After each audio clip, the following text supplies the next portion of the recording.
Welcome to Monique Jordan's channel. Please like, share, and/or subscribe for more videos. So sit back, relax, kick your feet up, and most of all enjoy. Much love. Call her Easter. It's her name. The various different spellings reflect regional pronunciations. Ostara was venerated throughout Germanic lands. She is the spirit of resurrection, lady of spring, and the return of life and fertility after winter's darkness.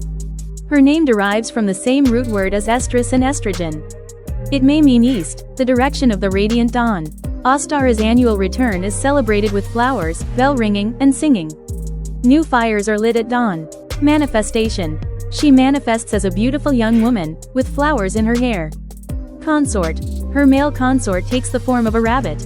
Sometimes he is the size of a full-grown human male, at other times he's a little bunny that she cradles in her arms. Ostara and her frisky rabbit bring the eggs that signify Earth's resurgence of fertility. Offerings. If it's advertised as being for Easter, then it's got her name on it. Give Ostara Easter baskets and bunnies, painted eggs and chocolate eggs. Build her an egg tree. Once upon a time, it was traditional to offer her painted eggs in the cemetery on the vernal equinox. Day.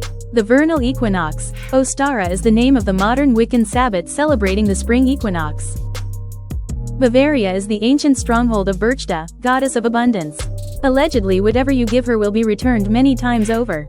Berchta rules a sort of transit area for souls, caring for and guarding those who died as babies. Depending on the version, they either stay in her garden forever or she tends them until they reincarnate and receive new life. She protects living children, too. German folk tales describe a beautiful lady dressed in white who mysteriously appears in the middle of the night to nurse babies.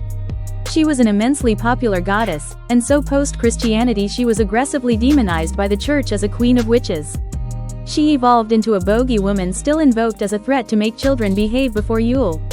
She allegedly punishes bad children, but gives gifts to good ones. People were told to baptize their babies because otherwise they'd end up in Berchta's realm, not in heaven.